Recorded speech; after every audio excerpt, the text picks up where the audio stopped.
जो लोग पहली बार आपसे रूबरू हो रहे हैं, अपने बारे में थोड़ा बताइए सर। ऐसा है कि मैं ज़रूर बताना चाहूँगा, डायरेक्ट सेलिंग इंडस्ट्री में आने से पहले मैं एक बहुत middle and lower class family से बिलोंग करता था और हम लोग ब्लैक स्मिथ का काम हुआ करता था।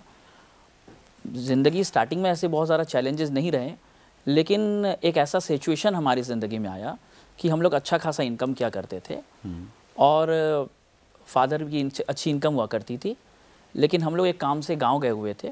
यहाँ से कहानी स्टार्ट होती है कि वहाँ हम लोग जब आ रहे थे तो रास्ते में हमारे पास जितने सामान थे वो चोरी हो गई और हमारे घर यहाँ पे जो बंद पड़ा था यहाँ पे सारा चोरी हो गया।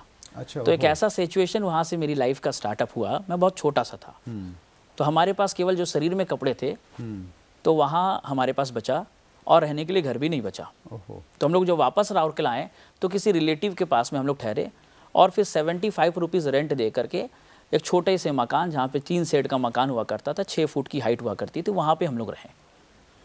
उस वक्त मैं बड़ा छोटा हुआ करता था, 3 साल की लगभग की उम्र होगी, बहुत ज़्यादा बुद्धि तो नहीं थी, लेकिन लगभग 14-15 साल हमारी ज़िंदगी का उसी संघर्ष में गुजरा। तो मेरे पिताजी भी थोड़े से डिप्रेशन में जा चुके थे, तो मेरे बड़े भाई, मेरे से एक बड़े भाई हैं, उन्होंने जिम्मेदारी लिया और घर में छोटे छोटे काम करके हम लोग अपनी ज़रूरतों को पूरा करते थे। जैसे उस वक्त तंबाकू चलता था, सूरज छाप खैनी, तो हमारी पूरी फैमिली तंबाकू पैकिंग किया करती थी। रात भर सीमेंट की बोरियों को कलेक्ट करते थे, उसे हम लोग वॉश करते थे, उसे स्टिच करके बैग बना करके फिर हम लोग बेचा करते थे। मेले में जा कर के गैस बैलून बेचना, रक्षाबंधन में राखी को बनाना, हर वो छोटा छोटा काम जिससे डेली का 25-50 रुपया आए और दूसरे दिन का राशन हो पाए। ऐसा भी बहुत समय देखा गया कि मम्मी हम लोग से दूसरों के कपड़े मांग के लाया करती थी, हम लोग पहना करते थे और फिर लोग बता भी दिया करते थे कि ये मेरा वाला कपड़ा है। तो ज़िंदगी में बाकी स्ट्रगल था। तो उस बीच मेरे बड़े भाई ने जिम्मेदारी ली और वो भी गलत संगत में चले गए।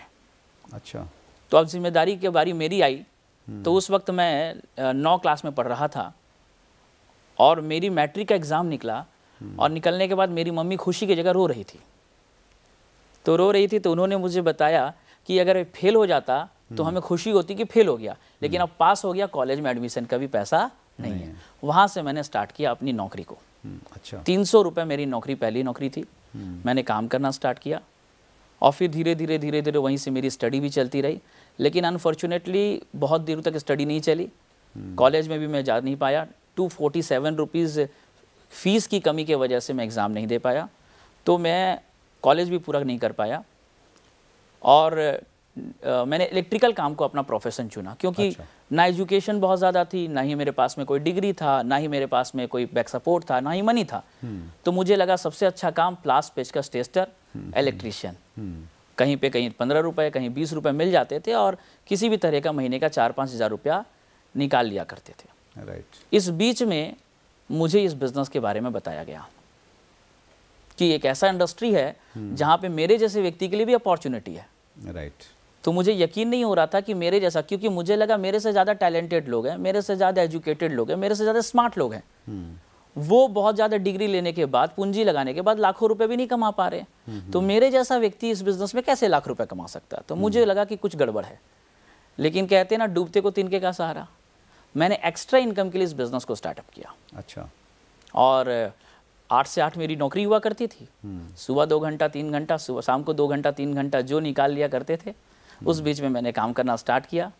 मई 2012, 7 साल हुए हैं और आज इस इंडस्ट्री ने एक साइकिल से चलने वाले व्यक्ति को मर्सिडीज तक लाके खड़ा कर दिया, मिलेनियर का खिताब तक पहुंचा दिया। परफेक्ट सर, आपकी स्टोरी में संघर्ष भी है और जिस प्रकार पिछले 7-8 सालों में आपने इतनी बड़ी अचीवमेंट्स ली हैं डायरेक्ट सेलिंग में, आप एक परफेक्ट एग्जाम्पल हैं उन सब लोगों के लिए जो कहीं संघर्ष में हैं या संघर्ष से निकल के भी आए हैं और इस इंडस्ट्री का पार्ट हैं।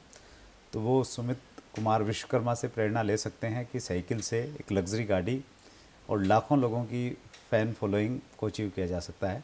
अगर आपने अभी तक chat with Surendra Vats channel को सब्सक्राइब नहीं किया है तो अभी सब्सक्राइब करें और बेल आइकन दबाना ना भूलें, जिससे आपको आने वाली सभी वीडियोस की अपडेट सबसे पहले मिले और हमारी किसी वीडियो को मिस ना करें।